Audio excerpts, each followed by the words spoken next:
Hello students, I am Sudhanshu and welcome back to your own channel Ashish Tiwari. आज का video Hindi गद्य उद्भव और विकास हिंदी ख सब्जेक्ट के लिए मोस्ट इम्पोर्टेंट और एग्जाम फोकस वीडियो रहने वाला है। तो स्टूडेंट अब एग्जाम दूर नहीं है और हम सब जानते हैं कि ड्यू सोल के एग्जाम में क्वेश्चन पेपर में वही चीजें आती है जो स्मार्ट स्टडी करने वाले स्टूडेंट पहले से ही कवर कर लेते हैं। तो इसलिए आज के इस वीडियो में हम लेकर आए हैं top 10 most important question with answer, वो भी English and Hindi both medium में, जिनके डायरेक्टली एग्जाम में आने के बहुत ज्यादा चांसेस है। तो स्टूडेंट ये क्वेश्चन हमने रैंडम नहीं उठाए बल्कि previous year papers, important topics और टीचर सजेशन के बेस पर केयरफुली सिलेक्ट किए हैं।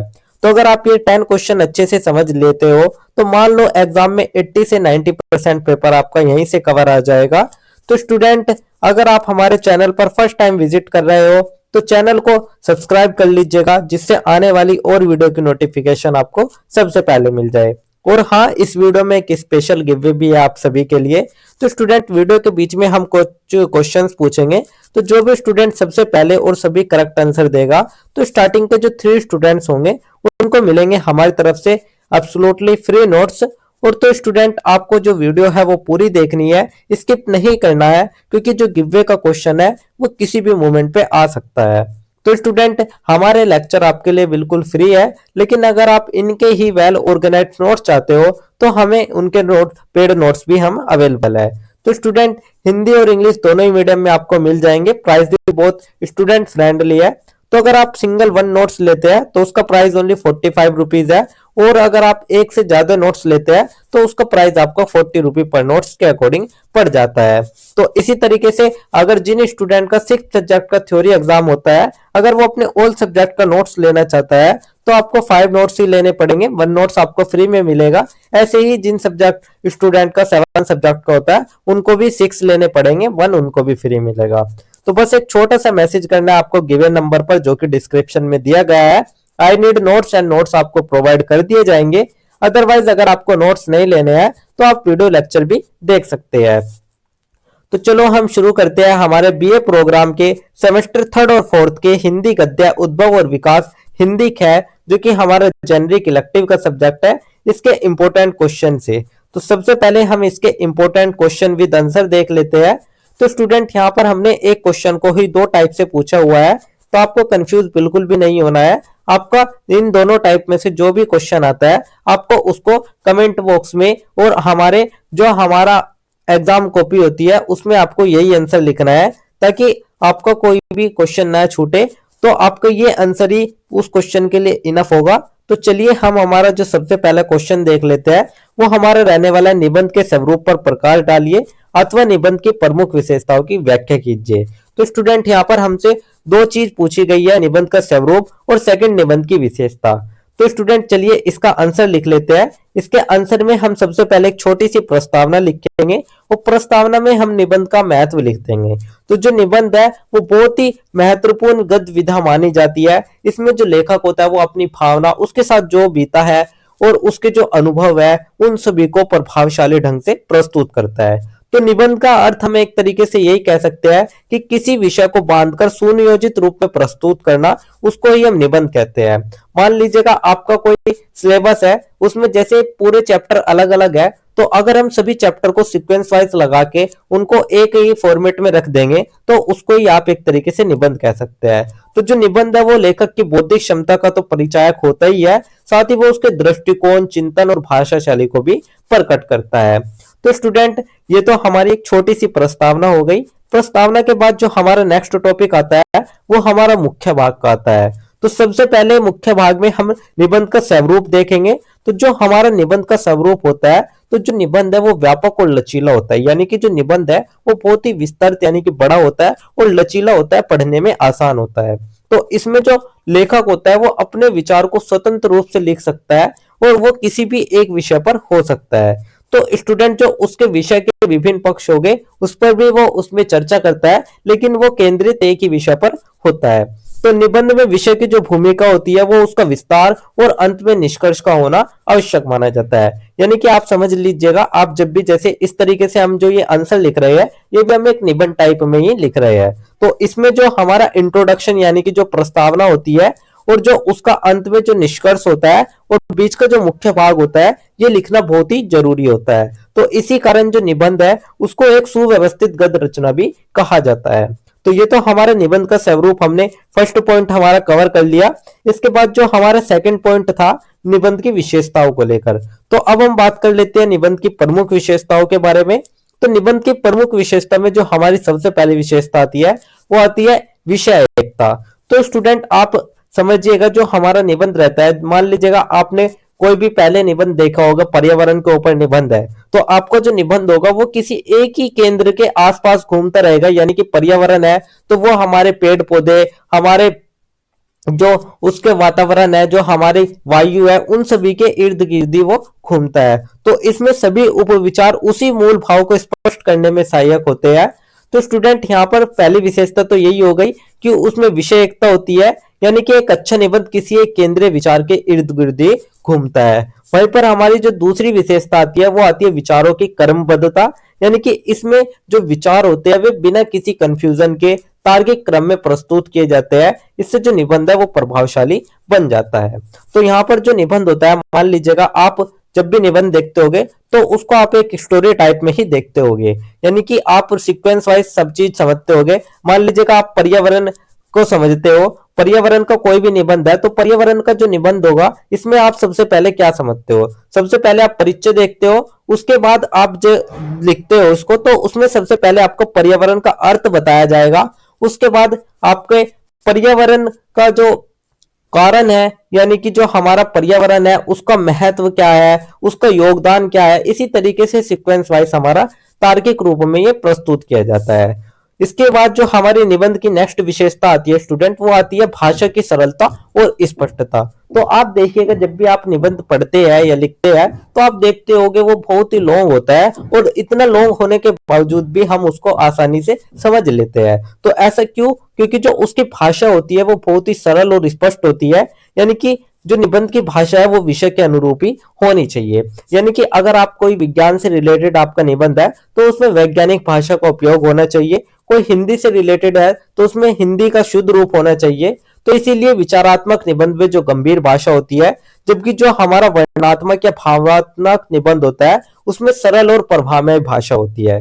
तो इसी के साथ में स्टूडेंट अगर हम शैली की बात करें तो निबंध में जो लेखक की व्यक्तिगत शैली होती है वो हमें देखने को मिलती है, जिससे कि जो निबंध है वो नीरस न होकर रोचक बन जाता है।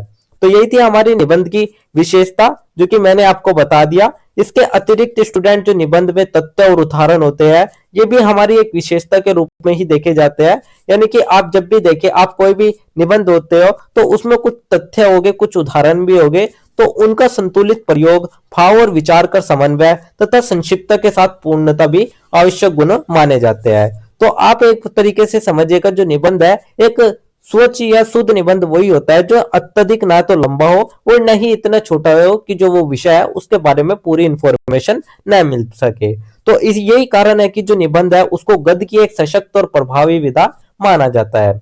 तो स्टूडेंट यही थे हमारे निबंध की विशेषता और निबंध का स्वरूप जो कि मैंने आपको बता दिया। इसके बाद जो हमारा नेक्स्ट टॉपिक आता है वो हमारा एक छोटा सा निष्कर्ष आता है। तो अब हम ओवरऑल पूरे आंसर का एक छोटा सा निष्कर्ष लिख देते हैं।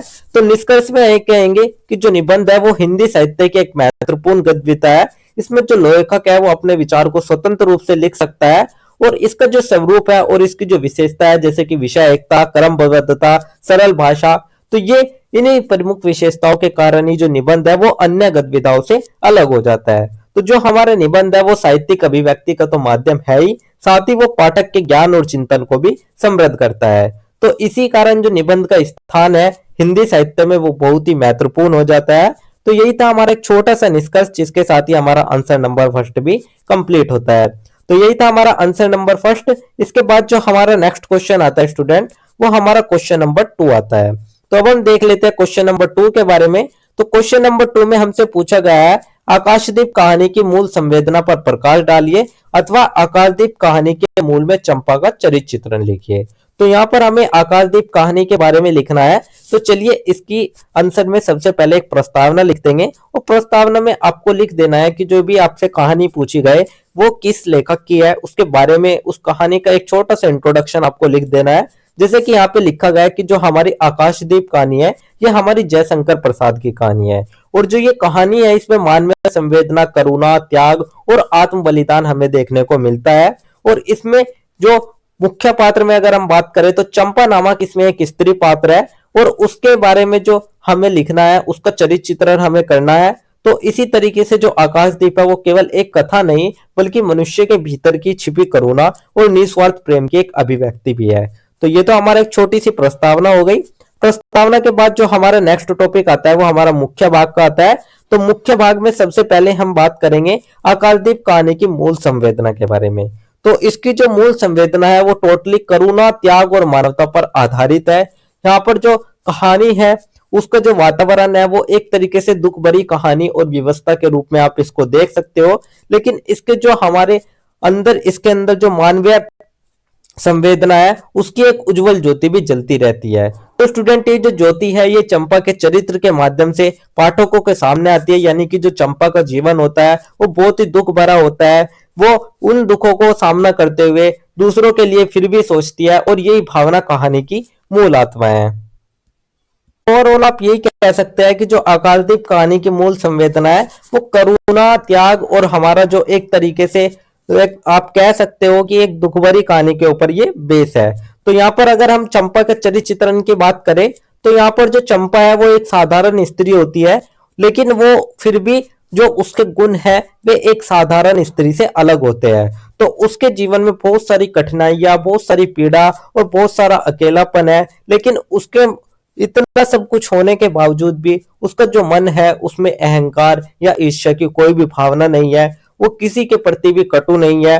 वो दूसरों को दुख को अपना दुख समझती है और निस्वार्थ भाव से सबकी सहायता और सेवा भी करती है। तो स्टूडेंट, यहाँ पर जो चंपा है वो त्यागपूर्ण स्वभाव की है, जो कि आकाशदीप की मूल संवेदना को भी सशक्त बनाता है। तो आप कह सकते हैं कि जो चंपा का चरित्र था उसमें सहनशीलता, करुणा, आत्म बलिदान और भावनात्मक गहराई हमें देखने को मिलती है, और वह अपने व्यक्तित्व, सुख दुख को गौण मानकर मानवता के व्यापक हित को महत्व देती है। तो आप एक तरीके से कह सकते हैं कि जो चंपा है वो हमारे उस आकाशदीप के कार जैसी है, जैसे कि जो अंधकार को भी प्रकाश फैलाता है, यानी कि कहीं तो चंपा का जो तुलना की गई है वो एक आकाशदीप के समान की गई है, जहां पर जो अंधकार भी होता है अंधकार से वो प्रकाश फैला देती है। तो उसकी जो संवेदना है वो केवल व्यक्तिगत ही नहीं होती बल्कि सामाजिक और मानवीय भी होती है।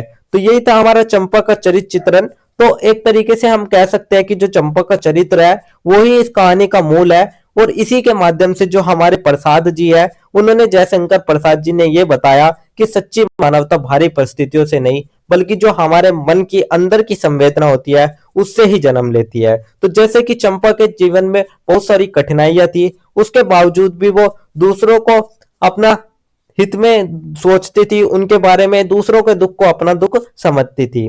तो यही था हमारा चंपा का चरित्र चित्रण और हमारे चंपा कहानी की मूल संवेदना। इसके बाद जो हमारा नेक्स्ट टॉपिक आता है वो हमारा ओवरऑल पूरे आंसर का एक छोटा सा निष्कर्ष आता है।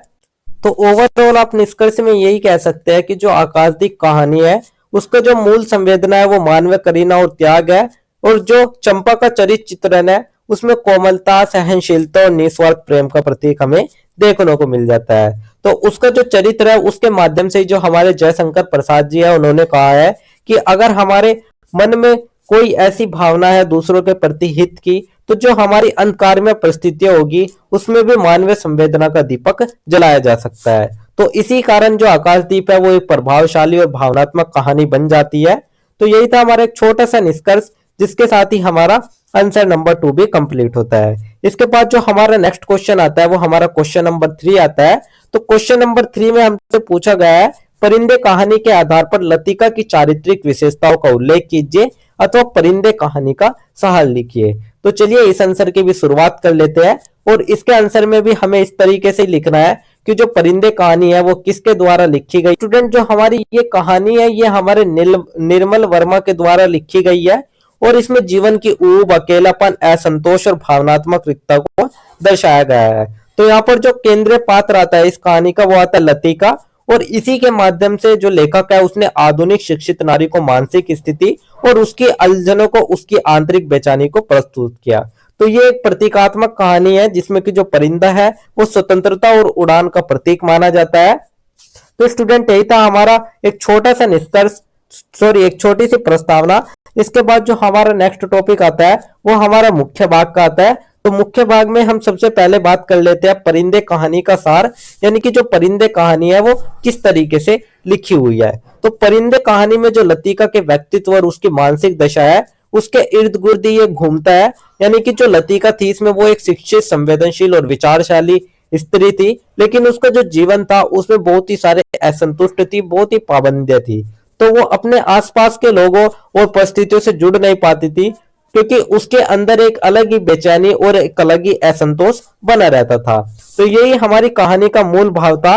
और इसकी जो लतिका की जो प्रमुख चरित्र विशेषता की अगर हम बात करें तो उसमें उसका अंतर्मुखी और संवेदनशील स्वभाव आता है। यानी कि वो जो दुनिया है उस दुनिया के सामने कुछ और थी, लेकिन वो दुनिया के अलग कुछ और थी।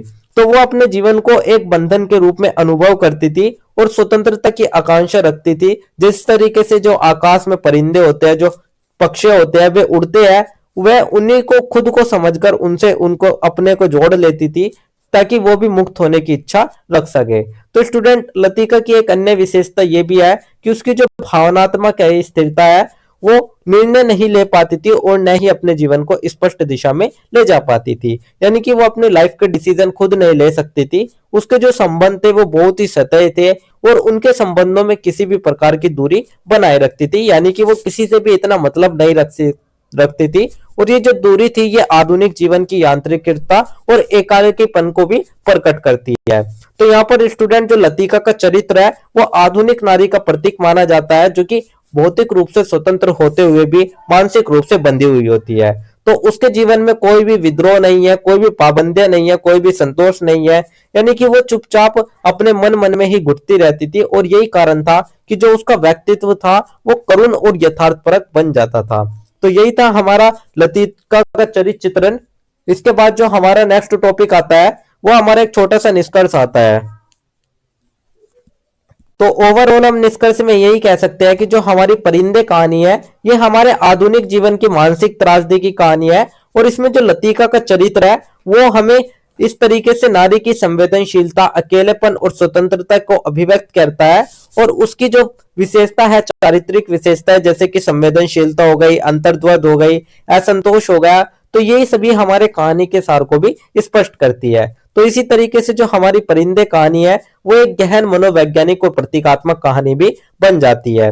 तो यही था हमारा एक छोटा सा निष्कर्ष। इसके बाद जो हमारा नेक्स्ट टॉपिक आता है वो हमारा नेक्स्ट क्वेश्चन का आता है। तो क्वेश्चन नंबर 4 में हमसे पूछा गया है, सच्ची वीरता निबंध का मूल भाव स्पष्ट कीजिए अथवा सच्ची वीरता की समीक्षा कीजिए। तो चलिए इसके आंसर में हम सबसे पहले एक छोटी सी प्रस्तावना लिख लेंगे। प्रस्तावना में हम यही लिखेंगे कि जो ये हमारा सच्ची वीरता निबंध है ये हमारा सरदार पूर्ण सिंह द्वारा लिखा गया है और इसमें वीरता को शारीरिक बल, युद्ध या हिंसा से जोड़कर लिखा गया है। लेकिन यहाँ पर जो लेखक है वो कहता है कि सच्ची वीरता भारी प्रदर्शन में नहीं बल्कि जो हमारे अंदर का आत्म संयम होता है, जो हमारा साहस होता है, उन सभी में हमारी सच्ची वीरता छुपी हुई होती है। तो ये जो निबंध है ये पाठक को आत्मचिंतन के लिए भी प्रेरित करता है। तो यही था हमारा एक छोटे से प्रस्तावना। प्रस्तावना के बाद जो हमारा नेक्स्ट टॉपिक आता है वो हमारा मुख्य भाग का आता है। तो मुख्य भाग में हम सबसे पहले बात कर लेते हैं हमारे सच्ची वीरता निबंध के मूल भाव के बारे में। तो इसका जो मूल भाव था वो आत्मिक, नैतिक और मानवीय साहस की प्रतिष्ठा करना था।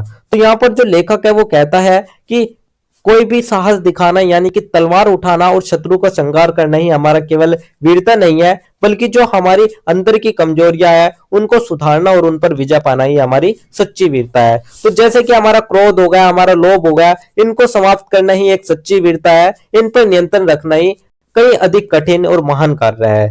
तो स्टूडेंट ये तो सच्ची निबंध का मूल हो गया। अब हम कह सकते हैं कि जो हमारा निबंध है उसमें जो लेखक है वो कहता है कि सच्चा वीर वही है जो कि अन्याय का विरोध करे, दुर्बलों की रक्षा करे और अपने सिद्धांतों पर अडिग रहे। तो भले ही उस व्यक्ति को कितने ही कष्ट क्यों ना हो, लेकिन उसको दूसरों के प्रति सेवा भाव रखना चाहिए। तो वह व्यक्ति जो सत्य और न्याय के मार्ग पर चलता है, आत्म बलिदान के लिए तैयार रहता है, वही हमारे एक सच्चा वीर कहलाता है। तो इसी प्रकार से जो निबंध का दृष्टिकोण है वो आध्यात्मिक और नैतिक भी हो जाता है। तो सच्ची वीरता की अगर हम समीक्षा करें तो समीक्षा में हम यही कह सकते हैं कि ये जो निबंध है ये अपने विचारों की गंभीरता और प्रभावशीलता के कारण पाठक को गहराई से प्रभावित करता है और इसकी जो भाषा है वो ओजस्वी, प्रभावपूर्ण और भावनात्मक भाषा है। तो इस निबंध में बहुत सारे उदाहरण, बहुत सारे तर्क हमारे जो लेखक है उन्होंने रखा है, ताकि जो ये निबंध है ये आदर्शवाद की प्रार्थना बन सके, जो कि पाठक को नैतिक मूल्य की ओर उन्मुख करता है। तो स्टूडेंट, ये जो निबंध है ये केवल वीरता की व्याख्या नहीं करता, बल्कि जो पाठक के भीतर का साहस, जो उसका संयम, जो उसका कर्तव्य बोध है, उसको भी वो जगाता है। तो यही कारण है कि ये जो निबंध है ये आज भी प्रासंगिक और प्रेरणादायक माना जाता है। तो इसके बाद जो हमारा नेक्स्ट टॉपिक आता है वो हमारा ओवरऑल पूरे आंसर का एक छोटा सा निष्कर्ष आता है। तो निष्कर्ष में हम कह सकते हैं कि सच्ची वीरता जो निबंध है इसका मूल भाव आत्मिक और नैतिक साहस है। और यहाँ पर जो उन्होंने बताया है कि सच्चा वीर वही है कि जो भारी शक्ति से नहीं बल्कि आंतरिक दृढ़ता और मानवीय मूल्यों से लड़ सके। तो विचार, भाषा और उद्देश्य ये तीनों ही इस निबंध को प्रभावशाली बनाते हैं और इसी कारण जो सच्ची वीरता है वो एक उत्कृष्ट और मूल्यपरक निबंध भी माना जाता है।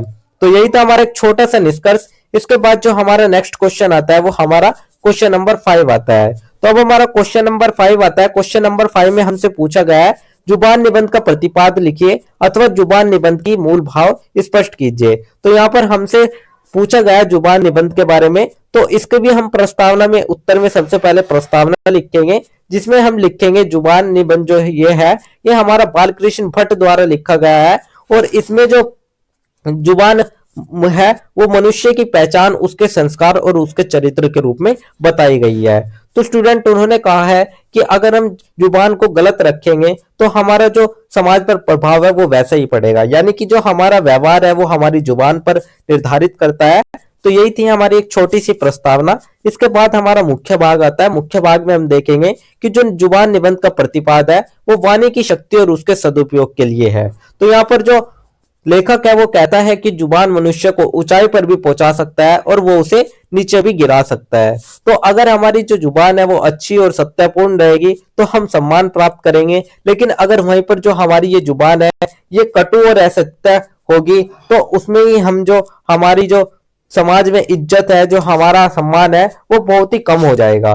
तो स्टूडेंट, जो हमारा ये निबंध है इसमें जो लेखक है वो कहता है कि जुबान केवल बोलने का साधन नहीं है, बल्कि व्यक्ति के संस्कार, उसकी सोच, इन सभी का भी एक दर्पण है। तो अगर हम बिना सोचे समझे कोई कड़वी बात बोल देते हैं तो उससे हमारे रिश्ते टूट सकते हैं और समाज में अव्यवस्था भी फैल सकती है। तो इसलिए हमारी जो जुबान है उस पर नियंत्रण करना ही एक मनुष्य के लिए बहुत ही जरूरी हो जाता है। तो इसका जो जुबान निबंध का जो मूल भाव है वो नैतिक और सामाजिक चेतना से जुड़ा हुआ है। और लेखक ने व्यंग्यात्मक शैली में हमें ये बताया कि लोग अक्सर अपनी जुबान के कारण ही संकट में पड़ते हैं, यानी कि जो उनकी वाणी है अगर उसमें प्रेम, विनम्रता और सत्यता होगी तो वो जो व्यक्ति होगा वो हमेशा सुखी रहेगा और वो सम्मान प्राप्त करेगा। तो स्टूडेंट, यही था हमारा जुबान निबंध का मूल भाव। इसके बाद जो हमारा नेक्स्ट टॉपिक आता है वो हमारा ओवरऑल पूरे आंसर का एक छोटा सा निष्कर्ष आता है। तो निष्कर्ष में हम कह सकते हैं कि जो जुबान निबंध है वहां पर जो वाणी है उसको ही व्यक्ति का सबसे महत्वपूर्ण हथियार बताया गया है समाज में इज्जत पाने का। तो अगर समाज में हम कटु बोलेंगे, अगर हम अहंकार की भावना से बोलेंगे तो हमारी जो सम्मान है वो बहुत ही कम होगा। लेकिन अगर हम उसी जुबान से अपना सत्य, करुणामय तरीके से बोलेंगे तो उसमें हम अच्छा तरीके से सम्मान प्राप्त कर सकते हैं। तो स्टूडेंट, यही मनुष्य की सबसे बड़ी शक्ति है और सबसे बड़ी कमजोरी भी यही है। तो वो कहता है कि जो जुबान पर नियंत्रण कर लेगा वही सामाजिक और नैतिक रूप से सफल हो जाएगा।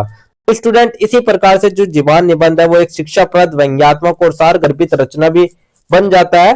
तो यही था हमारा एक छोटा सा निष्कर्ष, जिसके साथ ही हमारा आंसर नंबर 5 भी कंप्लीट होता है। इसके बाद जो हमारा नेक्स्ट क्वेश्चन आता है वो हमारा क्वेश्चन नंबर 6 आता है। तो अब हम बात कर लेते हैं क्वेश्चन नंबर 6 के बारे में। तो क्वेश्चन नंबर 6 में हमसे पूछा गया गूंगे की चारित्रिक विशेषताओं का उल्लेख कीजिए और गूंगे में अभिव्यक्ति सामाजिक समस्याओं पर प्रकाश डालिए। तो चलिए इसकी प्रस्तावना में भी हम लिख देंगे। तो जो हमारा ये गूंगिया रचना है ये हमारी महादेवी वर्मा की रचना है और इसमें जो गूंगिया है वो एक ऐसा पात्र है जो कि समाज के उपेक्षित, निर्बल और असहाय वर्ग का प्रतिनिधित्व करता है। तो यहाँ पर जो लेखक है उसने गूंगिया के माध्यम से समाज की निष्ठुरता, संवेदनहीनता और सामाजिक अन्याय को दिखाया है। तो ये जो कहानी है, ये जो रचना है, ये केवल व्यक्ति की कथा न होकर बल्कि हमारे एक पूरे समाज का अंतर कारण पर भी प्रश्न चिन्ह लगाती है। तो यही था हमारा एक छोटी सी प्रस्तावना। इसके बाद हमारा मुख्य भाग आता है। तो मुख्य भाग में हम सबसे पहले लिखेंगे कि जो हमारे गूंगे की चारित्रिक विशेषता है उनके बारे में हम बात करेंगे। तो इसकी सबसे पहले चारित्रिक विशेषता में जो बात आती है वो आती है उसका सरल, अबोध और निष्कपट स्वभाव को लेकर। तो वो यानी कि जो वो गूंगे थी उसका किसी भी परिस्थिति को वो समझती थी और फिर भी उसको जो समझ थी वो समझने के बावजूद भी वो उस कष्ट को सहती रहती थी। तो उसके व्यवहार में कोई भी स्वार्थ, कोई भी छल या कोई भी आक्रोश हमें नहीं देखने को मिलता था। वो हमेशा दूसरों पर ही निर्भर रहती थी, जिससे उसकी जो विवशता और ऐसा स्थिति है वो हमें देखने को मिलती है। तो गूंगे के चरित्र की एक महत्वपूर्ण विशेषता उसका असीम सहनशीलता और मौन पीड़ा भी है। यानी कि वो जो होती थी वो अपने दुख को बोल नहीं सकती थी, अपने दुख को बता नहीं सकती थी, लेकिन उसकी जो मौन है, उसकी जो व्यथा है, उससे ही उसका दुख प्रकट हो जाता था। तो उसका जो जीवन था वो बहुत ही तिरस्कार, उपेक्षा और असुरक्षा से भरा हुआ था। फिर भी वो किसी से कोई भी शिकायत नहीं करती थी और ये जो गुण है वही उसके चरित्र को अत्यंत करुण और हृदयस्पर्शी बना देता है। तो स्टूडेंट, गूंगे के जो कहानी है इसमें बहुत सारी सामाजिक समस्या भी उभर कर आने लगती है। यानी कि सबसे पहली जो समस्या आती है वो आती है समाज की संवेदनहीनता। तो जो लोग गूंगे होते हैं, उनके जो लोग होते हैं उनका मजाक बनाते हैं, उन निर्बल प्राणी को पीड़ा देखकर भी वे अनदेखा कर देते हैं। इसके साथ ही उनका शोषण करते हैं, उनके कमजोर वर्ग के लिए प्रति उदासीनता दिखाते हैं। तो ये सभी बहुत सारी जो समस्या है वे इस रचना में स्पष्ट रूप से दिखाई देती है और शक्तिशाली वर्ग की निष्ठुरता और निर्बल की व्यवस्था सामाजिक यथार्थ के रूप में भी इसमें सामने आती है। तो स्टूडेंट, जो महादेवी वर्मा जी है उन्होंने इस रचना के माध्यम से हमें यही संदेश दिया कि यदि समाज में करुणा और सहानुभूति नहीं होगी तो जो सभ्यता है उसका कोई अर्थ नहीं रह जाता। तो स्टूडेंट, गूंगे जैसे पात्र समाज की नैतिकता की परीक्षा होते हैं जिसमें समाज प्राय असफल सिद्ध हो जाता है। तो इसके बाद जो हमारा नेक्स्ट टॉपिक आता है वो हमारा ओवरऑल पूरे आंसर का एक छोटा सा निष्कर्ष आता है। तो निष्कर्ष में हम यही कह सकते हैं कि गूंगिया का जो चरित्र है वो करुणा, सहनशीलता और विवस्था का एक सजीव प्रतीक है। तो स्टूडेंट, उसमें जो उसका सामाजिक समस्या है जैसे कि शोषण, उपेक्षा, मानवीय मूल्य का भाव, इन सभी से जो पाठक का आत्मचिंतन है उसके लिए विवश करती है। और महादेवी वर्मा ने इसी रचना के माध्यम से मानवता और करुणा का संदेश भी दिया है। तो यही था हमारा आंसर नंबर 6। इसके बाद जो हमारा नेक्स्ट क्वेश्चन आता है वो हमारा क्वेश्चन नंबर 7 को लेकर आता है। तो स्टूडेंट, अब हम क्वेश्चन नंबर 7 देख लेते हैं। तो क्वेश्चन नंबर 7 को देखने से पहले मैं आपसे हमारे जो गिववे के क्वेश्चन है वे पूछ लेता हूं। तो गिववे के क्वेश्चन में आपको 3 क्वेश्चन पूछे जाएंगे, आपको उनके बारे में बताना है। तो सबसे पहले जो हमारा क्वेश्चन रहने वाला है स्टूडेंट, वो हमारा रहने वाला है कि जो हमारा सच्ची वीरता निबंध है वो उसके लेखक कौन है। तो सबसे पहले आपको सच्ची वीरता निबंध के लेखक बताना है। तो ये हमारा क्वेश्चन नंबर फर्स्ट रहने वाला है। इसके बाद जो हमारा सेकंड जो क्वेश्चन रहने वाला है वो हमारा रहने वाला है कि जो हमारा गूंगिया निबंध है, इसके जो गूंगे जो रचना है इसकी जो लेखक कौन है। इसके बाद जो हमारा नेक्स्ट क्वेश्चन रहने वाला है वो हमारा रहने वाला है कि जो हमारा जुबान निबंध है उसके रचना या उसके लेखककार कौन है, तो वो आपको बताना है। तो यही थे तीनों क्वेश्चन, आपको इनका कमेंट बॉक्स में जरूर आंसर देना है। तो अब दोबारा हम आ जाते हैं हमारे क्वेश्चन नंबर 7 की तरफ। तो क्वेश्चन नंबर 7 में हमसे पूछा गया है, मालव प्रेम एकांकी में व्यक्त राष्ट्र प्रेम को स्पष्ट कीजिए अथवा मालव प्रेम एकांकी के प्रतिपाद्य पर प्रकाश डालिए। तो चलिए इस आंसर की शुरुआत हम सबसे पहले एक छोटी सी प्रस्तावना से कर लेते हैं। तो स्टूडेंट, प्रस्तावना में हम देखेंगे कि जो हमारी मालव प्रेम एकांकी है उस वो एक प्रभावशाली रचना है और इसमें ऐतिहासिक पृष्ठभूमि के माध्यम से देशभक्ति और कर्तव्य बोध को दिखाया गया है। तो ये जो एक एकांकी है इसमें जो लेखक का उद्देश्य है वो यही है कि सच्चा प्रेम व्यक्तिगत स्वार्थों से नहीं बल्कि राष्ट्र के प्रति निष्ठा और समर्पण से जुड़ा होता है। यानी कि जो हमारा मालव प्रेम एकांकी है ये हमारी राष्ट्र भाव से जुड़ी हुई है, राष्ट्र प्रेम से जुड़ी हुई है। तो यही थी हमारी एक छोटी सी प्रस्तावना। इसके बाद जो हमारा नेक्स्ट टॉपिक आता है वो हमारा मुख्य भाग का आता है। तो मुख्य भाग में हम देखेंगे कि ये जो हमारी एकांकी है इसमें राष्ट्र प्रेम केंद्रित भाव है और इसके जो पात्र है उनमें व्यक्तिगत सुख, प्रेम और भावनाओं को त्याग करके जो राष्ट्रहित है उसको सबसे ऊपर माना गया है। तो इन्होंने कहा है, लेखक कहते हैं यहाँ पर कि जो राष्ट्र है, अगर राष्ट्र की स्वतंत्रता, सम्मान और अस्तित्व होगा तो जो व्यक्ति है वो भी सुखी रहेगा और उसमें जो व्यक्तिगत प्रेम और इच्छा है वो भी गौण हो जाती है। तो वही एक सच्चा राष्ट्र होता है। तो इसी तरीके से हम कह सकते हैं कि इस एकांकी का प्रतिपाद यही है कि जो राष्ट्र है वो केवल एक भूमि का टुकड़ा नहीं बल्कि वो लोगों की संस्कृति, वो लोगों का स्वाभिमान होता है। तो यहाँ पर जो पात्र है उनके आचरण से हमें ये पता चलता है कि राष्ट्र के लिए बलिदान देना गौरव की बात है। वे कैसी भी परिस्थितियां आ जाए वे अपने कर्तव्य से विचलित नहीं होता है और यही हमारा एक सच्चा राष्ट्र के नागरिक होते हैं। तो राष्ट्र की रक्षा के लिए हर त्याग को वे स्वीकार कर लेते हैं। तो मानव प्रेम में भी इसी तरीके से जो लेखक है उसने राष्ट्र प्रेम को भावनात्मक और आदर्शवादी बनाया और उसके जो संवाद है उसमें ओज, दृढ़ और प्रेरणा का भाव भी हमें देखने को मिलता है। तो स्टूडेंट यहाँ पर जो एकांकी है वो संदेश देती है कि सच्चा प्रेम वही है जो कि राष्ट्र के प्रति हो, राष्ट्र के कल्याण के प्रति हो। तो व्यक्तिगत प्रेम हमारा तभी तक सार्थ हो जाएगा जब तक वो राष्ट्र हित के विरुद्ध न जाए और इसी प्रकार से जो एकांकी है वो राष्ट्रभक्ति की भावना को भी अभिव्यक्त करती है। तो इसके बाद जो हमारा नेक्स्ट टॉपिक आता है वो हमारा ओवरऑल पूरे आंसर का एक छोटा सा निष्कर्ष आता है। तो निष्कर्ष में हम कह सकते हैं कि ये जो एकांकी का मूल भाव है और प्रतिपाद है वो राष्ट्र प्रेम को लेकर है और यहाँ पर राष्ट्र के प्रति निष्ठा और समर्पण को दिखाया गया है। तो वे कहते हैं कि व्यक्ति का सुख दुख और प्रेम राष्ट्र के सामने तुच्छ होते हैं और ये जो एकांकी है ये पाठकों में देशभक्ति, त्याग और करुणा की भावना जागृत करते हैं। तो इसी कारण से जो ये हमारी एकांकी है ये एक प्रेरणादायक और उद्देश्यपूर्ण राष्ट्रवादी रचना भी मानी जाती है। तो यही था हमारा एक छोटा सा निष्कर्ष जिसके साथ ही हमारा आंसर नंबर 7 कंप्लीट होता है। इसके बाद जो हमारा नेक्स्ट क्वेश्चन आता है वो हमारा क्वेश्चन नंबर 8 आता है।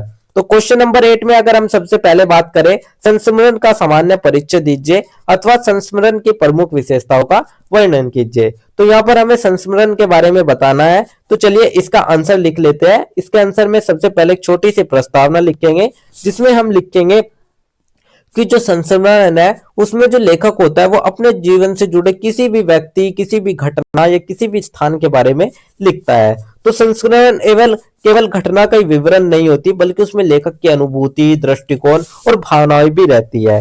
तो स्टूडेंट जो हमारा संस्मरण है इसमें व्यक्तिगत अनुभवों के साथ साथ सामाजिक और ऐतिहासिक संदर्भ भी उजागर होते हैं। तो यही था हमारी एक छोटी सी प्रस्तावना। इसके बाद जो हमारा नेक्स्ट टॉपिक आता है वो हमारा मुख्य भाग का आता है।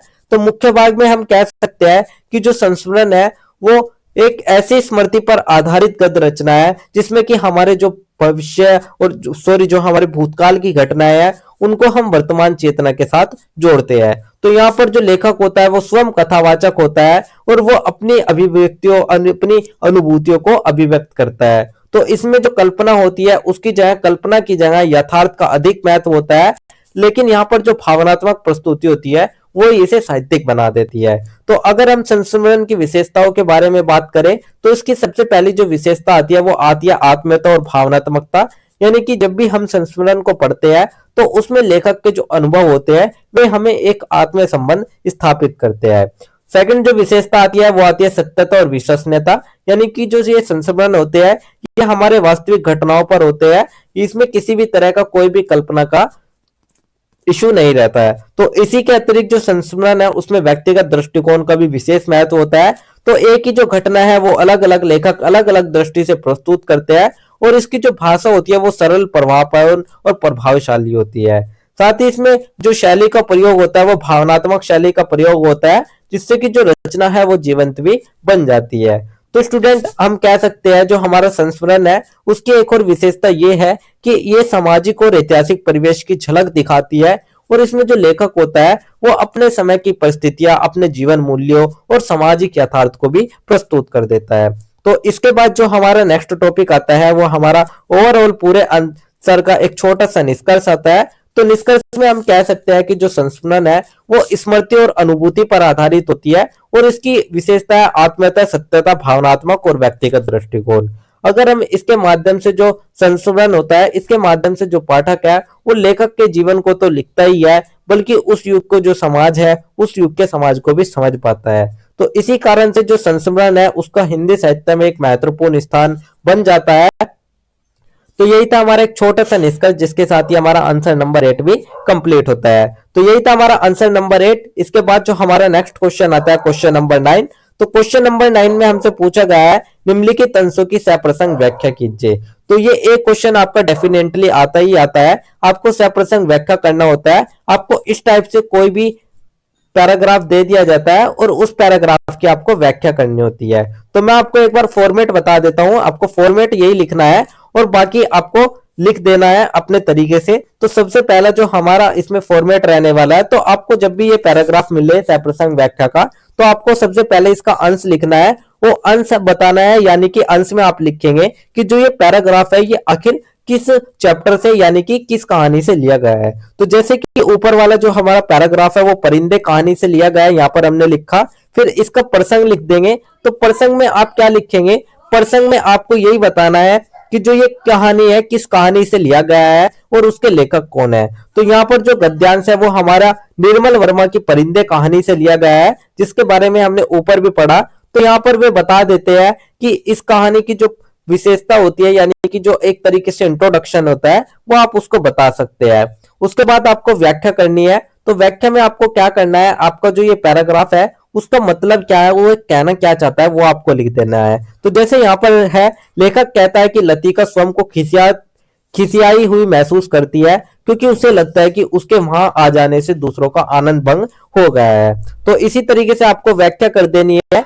व्याख्या के बाद आप भावार्थ लिख देंगे, यानी कि ये जो अंश है इसमें लतिका के अंतर्गन की बेचैनी, असंतोष और क्षणिक शांति को दर्शाता है तथा कहानी की मनोवैज्ञानिक संवेदना को भी ये स्पष्ट करता है।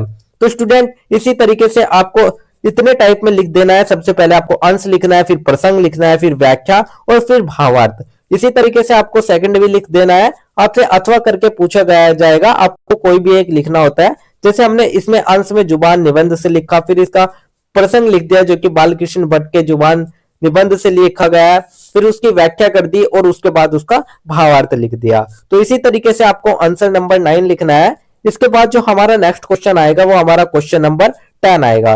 तो क्वेश्चन नंबर 10 में हमें किसी एक पर भी टिप्पणी लिखनी होती है। तो यहाँ पर आपसे जो टिप्पणी वाला क्वेश्चन है ये भी डेफिनेटली आता ही आता है। तो हमने यहाँ टिप्पणी में लिया प्रेमचंदोत्तर कहानी, एकांकी और निबंध को लेकर। तो प्रेमचंदोत्तर की कहानी की अगर हम बात करें तो इसका जो विकास हुआ था वो प्रेमचंद के बाद के काल में हुआ था और इनकी जो कहानी थी उनमें सामाजिक यथार्थ के साथ साथ व्यक्ति के आंतरिक मानसिक समस्या भी होती थी। तो जो हमारी प्रेमचंद की कहानी थी वो सामाजिक अन्याय और ग्रामीण जीवन पर थी, लेकिन जो हमारी प्रेमचंदोत्तर कहानी थी वे शहरी जीवन, अकेलापन और असंतोष से भरी हुई थी। तो इस काल के जो प्रमुख कथाकार है वे निर्मल वर्मा, मोहन राकेश, कमलेश्वर, राजेंद्र यादव, ये सभी आते हैं और यही कहानी में मनोवैज्ञानिक गहराई और प्रतीकात्मकता को दर्शाते हैं। तो स्टूडेंट जो प्रेमचंदोत्तर कहानी है वो आधुनिक जीवन की जटिलताओं को सशक्त रूप से भी प्रस्तुत करती है। तो यही थी हमारी प्रेमचंदोत्तर कहानी। इसके बाद नेक्स्ट हमारी आती है एकांकी। तो एकांकी की अगर हम बात करें तो ये एक अंक में समाप्त होने वाला एक लघु नाटक होता है जिसमें जो कोई भी घटना या कोई भी समस्या का सघन होता है उसको एक अंक में प्रस्तुत कर दिया जाता है। तो एकांकी के जो पात्र होते हैं वे बहुत ही कम होते हैं, लेकिन इसका जो संवाद होता है वो छोटा और प्रभावशाली होता है और इसमें कथानक सीधा होता है। तो एकांकी का उद्देश्य कम समय में गहरी अनुभूति उत्पन्न कराना होता है। और अगर हम बात करें हिंदी साहित्य में एकांकी की तो जयशंकर प्रसाद, उपेंद्रनाथ अशक, सेठ गोविंद दास, इन सभी ने एकांकी को समृद्ध बनाया है। तो आप एक तरीके से कह सकते हैं कि एकांकी सामाजिक, ऐतिहासिक और मनोवैज्ञानिक विषयों की अभिव्यक्ति का एक सशक्त माध्यम है। तो यही थी हमारी एकांकी। इसके बाद नेक्स्ट हमारा आता है निबंध। तो निबंध की अगर हम बात करें तो ये हमारी एक सशक्त और विचार प्रधान विधा होती है और इसमें जो लेखक होता है वो अपने विचार, अपनी भावना, अपने एक अनुभव क्रमबद्ध ढंग में प्रस्तुत करता है। तो निबंध में भूमिका, विषय विस्तार और निष्कर्ष का होना बहुत ही जरूरी होता है, यानी कि जो निबंध का फॉर्मेट है वो बहुत ही महत्वपूर्ण भूमिका रखता है। और निबंध हमारा अलग अलग प्रकार का हो सकता है, जैसे कि विचारात्मक, वर्णनात्मक, भावात्मक और व्यंग्यात्मक। साथ ही इसकी जो भाषा होती है वो सरल, प्रभावशाली और विषयानुकूल होती है और इसके माध्यम से जो लेखक का व्यक्तित्व और दृष्टिकोण है वो हमें देखने को मिलता है। तो निबंध में अगर हम महत्वपूर्ण निबंधकारों की बात करें तो आचार्य रामचंद्र शुक्ल, बालकृष्ण भट्ट, सरदार पूर्ण सिंह, यही हमारे कुछ ऐसे निबंधकार है जिनका हिंदी साहित्य में विशेष स्थान है। तो यही था हमारा निबंध। इसी के साथ ही हमारा आंसर नंबर 10 भी कंप्लीट होता है। तो स्टूडेंट यही था हमारा हिंदी गद्य उद्भव और विकास, हिंदी सी सब्जेक्ट के top 10 most important question with answer जो कि डायरेक्टली एग्जाम में आने वाले हैं। तो मुझे उम्मीद है कि आपने इन्हें ध्यान से समझा होगा और अपनी एग्जाम प्रिपरेशन स्ट्रॉन्ग कर ली होगी। तो स्टूडेंट याद रखो हमारे लेक्चर फ्री है, लेकिन अगर आप चाहते हो वेल ऑर्गेनाइज्ड नोट्स जो कि एग्जाम के लिए एकदम परफेक्ट है। तो बस गिवन नंबर पर मैसेज करो और अपने नोट्स सिक्योर करो। और हाँ, हर वीडियो में होता है गिव अवे, तो वीडियो के बीच में पूछे गए क्वेश्चंस के लिए रेडी रहो और 3 लकी विनर्स बन सकते हो आप फ्री नोट्स के। तो अगर आपको वीडियो पसंद आई हो तो लाइक, शेयर और सब्सक्राइब करना ना भूले एंड हमारा व्हाट्सएप चैनल और टेलीग्राम चैनल को फॉलो कर लीजिएगा, ताकि आपको मिलते रहे एग्जाम फोकस अपडेट्स और ड्यू सोल के सारे important lecture and giveaway के विनर्स। तो till then stay focus, study smart और crush your exam. All the best, see you in the next video.